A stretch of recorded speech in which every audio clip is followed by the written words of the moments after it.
Hello and welcome to day 19 of Adventures in Tarot Casting.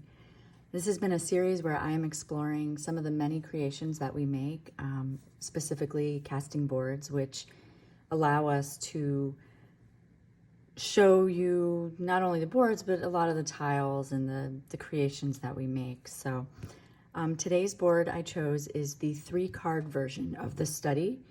And this particular image was created with Pocket of Peers Tarot in mind. It was the bonus card for that deck, and it also became the inner flap of the Pocket of Peers deck for the box.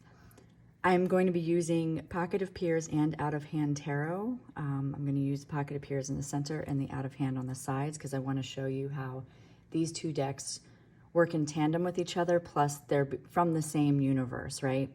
So this card invites you to kind of go deeper within your own personal studies. It could be like if you're feeling like you need a hermit moment and you want to like kind of retreat to a place, like it brings you into this space of like quiet and just really connecting with what matters, right?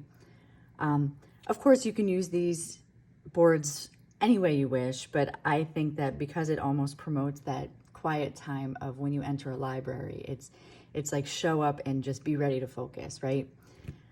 So there's 3 placements for full-size cards, and you could literally just use the board for that if you want. I have some circles here that would fit any of our portals or any of our circular things, or anything you want, crystals, runes. Today I'm actually going to pull a couple charms for the 4 corners.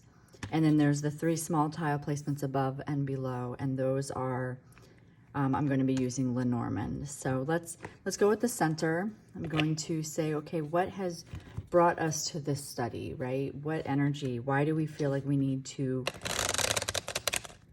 go find that quiet place to get away from it all?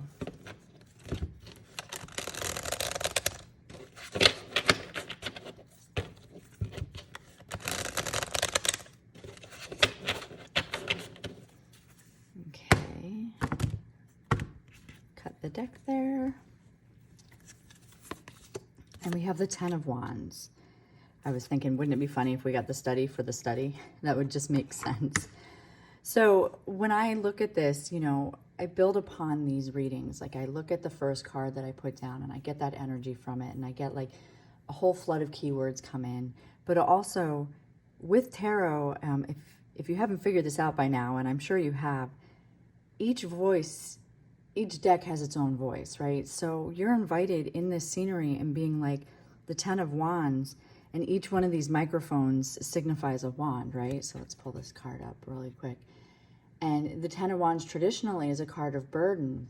So what this character, Tia Meredith, what they have to say, it may not be easy, but it needs to be spoken, right? So that's a burden. And I mean, yeah, it could have some sort of sword feel to it, but I think in this case it takes a lot of strength to carry this heavy weight and to be able to stand up in front of a crowd and speak it out, right? So maybe you are coming to library because you've been feeling this, and maybe you're just not into this place yet of really needing to share what needs to be shared out there, and that it feels very burdensome. And it's kind of like once you say it, then the weight will be lifted.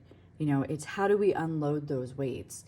How do we help release the burden? And a lot of times it's by sharing with other people, right? So then I'm going to bring in some of the Out of Hand, and we're going to put them on the sides. And it could either be like in this space, it's like, well, what brought us to it? That seems to be my default. What brought us to it, and where are we going from it? But it could also be flanking it as support on each side. There's many ways that we could use these placements. Like there's 3-card spreads that the list would go on forever because you get to choose what they mean, right?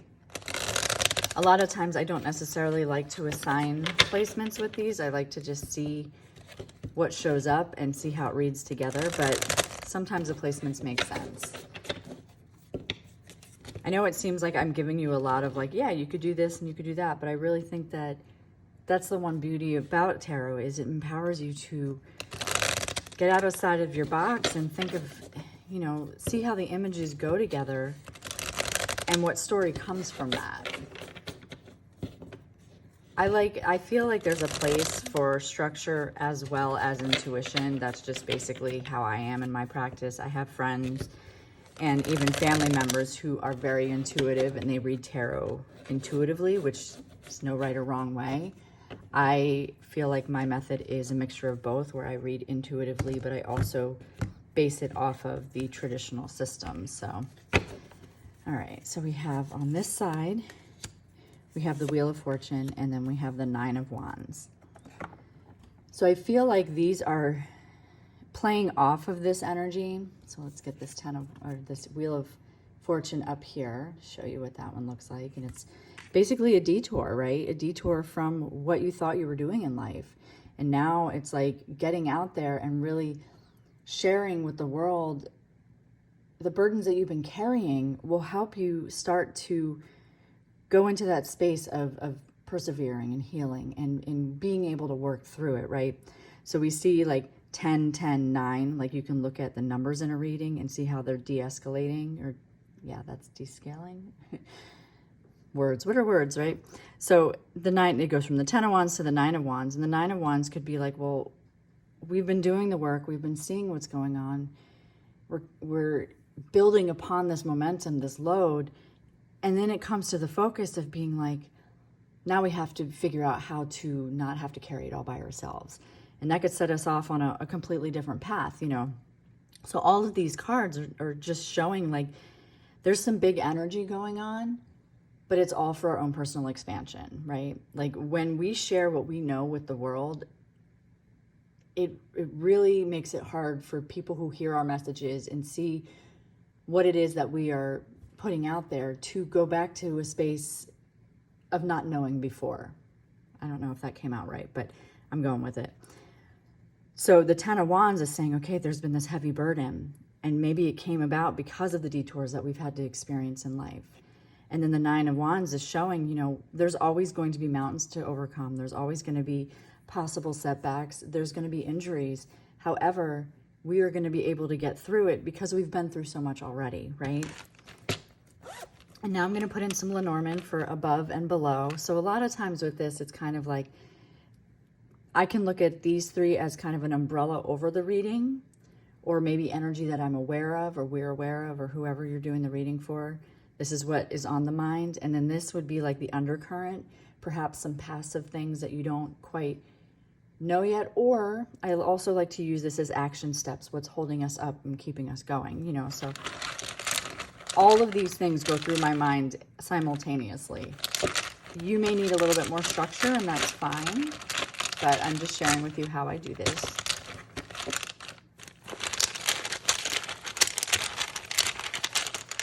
And so we have book. That's appropriate for being in the study. House.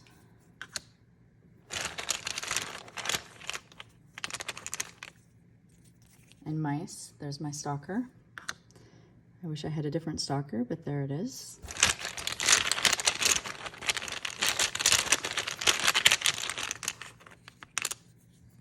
Anchor.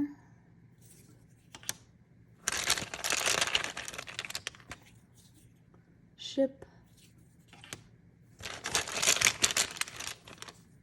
And bear. Okay, so above energy with that book, house, and mice, it could talk about all the little stressful things that are eating away at our comfort zone, and what is the root cause is still unknown. So above, you know, being that it's above energy, it's going, okay, well, maybe if I voice these stresses, if I get this out there, and then I can find what it is that's really bothering my sanctuary, right? Book is generally a mystery. Some further study is needed, which is why we're in the study, which is why we're examining, why we're here. And we shouldn't be surprised when we figure out that there are things gnawing away at our comfort zones, right? So some action steps, some undercurrents that are going on is talking about, I love that it's anchor and ship. It's saying, okay, you've been really rooted, but now it's time to move on, and you have the resources to do it. So it's like, pull up your anchor and prepare to sail, right? Like that to me is definitely maybe not a message that isn't aligned with the traditional cards, but I can't deny that those kind of go hand in hand. And you're saying, okay, well, in order to travel to new shores, you can't be so weighed down by things, right? You have to understand that there are resources available to you, and you can do it. You can move past it because you're strong enough to do that, right? And so now I'm going to pull in some charms as some kind of points to ponder. You know, these usually are just afterthoughts. They kind of give like little extra clarifiers in the reading. You could leave it at this and not do it, but because I have circles there and there's negative space, I like to put things in there. So with charms, I usually just, I shuffle in this tiny little bag that Jenna made me, and I just pull one. And so we have this heart that's of a mother and child, or a parent and a child.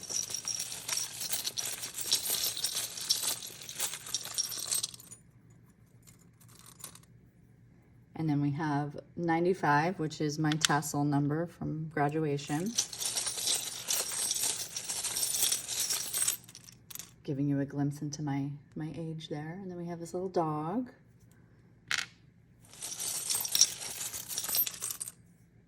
And this coin that says love.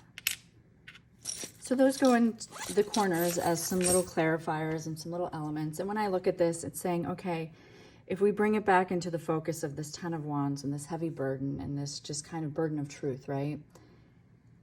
Understand that love and you're supported by your family. You know, I see this charm as like, there are people who love you no matter what, so make sure that you share it with them. 95, when I see that, I think of, okay, it could be, for me, it brings me back to high school days. It brings me back to the days of informative knowledge of when I first started to open my mind, you know, and it's going, I was having a conversation with my husband yesterday. It's easier to not know truths because then you can live in a space of ignorance, right? But once you know the truth, there's a burden that goes along with it because you can no longer walk around with closed eyes. And I feel like, seeing the 95 there brings me back to the high school years when we first opened those doors to allow ourselves to expand. So knowing that you were willing and you graduated, you know, you're getting to this point of being like, this is bigger than us and I am part of this giant world and a part of this collective, you know. So there's a lot that can come from just seeing the 95, or it could also say maybe some of these burdens started back then, right? So when you're working with charms, there's no right or wrong. You get to make the meanings for those because they are so personal. It's kind of like when we were talking about dream interpretation the other day. Dog, this little dog charm shows up, and I just think about at that time in my life, I was a huge advocate. You know, that was when I was doing a lot of work with pinups for pit bulls, and I would go out and I would learn and I would educate people about breed-specific legislations. I would educate people about, you know, like breaking through the myths of why perhaps what they believed about a certain species was not necessarily the truth, and how animals definitely, like a dog wants to be loyal, and they especially, you know, there are working dogs, but their goal is to be, you know, to please you, to be loyal, to love you. And also they are victims of their surroundings a lot of times. So a lot comes up with that, and it could say, okay, well, what are you advocating for? And where might some of this burden of truth be because of your surroundings? And then love comes back again, because we started with some love and this heartfelt family. And it's just saying, like, whatever you're doing, go at it with love and you will not be steered wrong. You know, love is not always the answer, but it definitely can pave the way, right?